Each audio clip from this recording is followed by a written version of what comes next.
Hello friend, welcome back to Toyota Maintenance YouTube channel. What you see here with me, it's a 2000 Toyota Tacoma SR5 and this one is two-wheel drive, and in this video I will be performing the inspection of the rear brakes. If you want to see how I do that, stay with me in this video. I have all truck nicely and securely sitting on these jack stands, so we can start. And obviously to get to the brakes I need to remove these drums. Sometimes these drums are rusted to the axle. In this case I touched it once already, and as you can see the drum is freely moving and it's not rusted together. However, let's see if it will go off. You never know.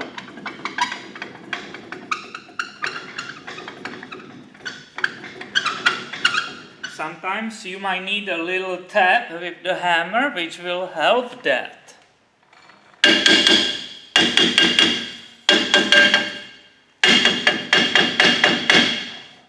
And hopefully that was enough, and I will be able to pull that drum off.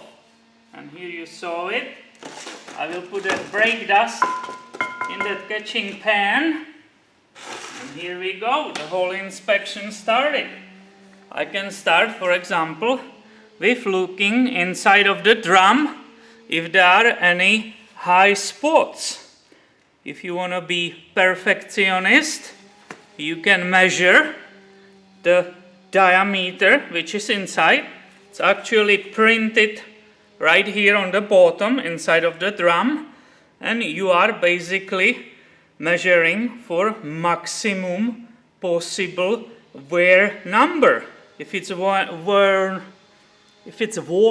too much, it will be too thin right here and you will have to replace it. Now it's time when I put on my protective eyeglasses and I will be getting rid of that brake dust. You don't want to be breathing it in, so you are using the brake cleaner. You can see this one is from 3M, and I want to clean this as much as possible. We all know that brake dust is extremely harmful to the people, right? Alright, that should be enough. It's just inspection. I do this for free for my friends, so I will not use the whole can on that. And let me zoom you in so you can see it more in the detail. Hopefully that's way better. Obviously I'm looking on that entire picture, what is happening here, right? Now it's clean, so it's easy. Checking the springs, the main spring here, right? If there are no leaks from the main cylinder. And of course I will be measuring the thickness of the brake shoes.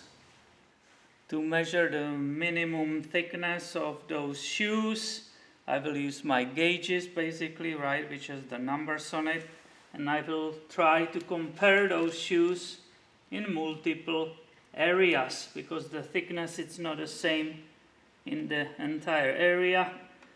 This time seems to be decided it's 4 millimeters. This is 4 also here. As you can see, this is a yellow color, not the red, which is a 2 and 3. So these people are lucky, they don't have to replace those shoes yet. And of course, part of this inspection is also checking the lines which are here in the back, right? I have that steel line, and I have also the line for the parking brake.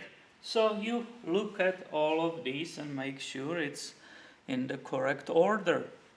If you are perfectionist, you can use this anti-seize, right? And before installing it all back, you can put very thin coat right here, and that will prevent that brake drum in the future sticking to this hub right?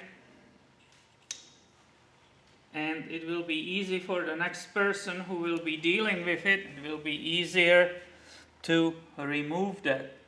Also, what is open for discussion, you can put very tiny amount of anti-seize on those threads, right? So the lug nuts don't get stuck on it. Of course, some people oppose that because they say it will change the torque numbers. But I personally rather have a improper torque number instead of, in the future, lug nut, which I will be not able to remove because of the corrosion. And again, I will use this brake cleaner and I will clean inside of this drum. After I did all of it, I'm basically ready to put it back, right? That should be easy. Nicely fits on, right? And my drum is back and I can move and go do exactly same thing on the other side. I hope some of you find this video helpful and it gives you some idea how this procedure can be done. Please make sure you are subscribed so you don't miss any future videos. Thank you for watching today and have a wonderful day, my friend.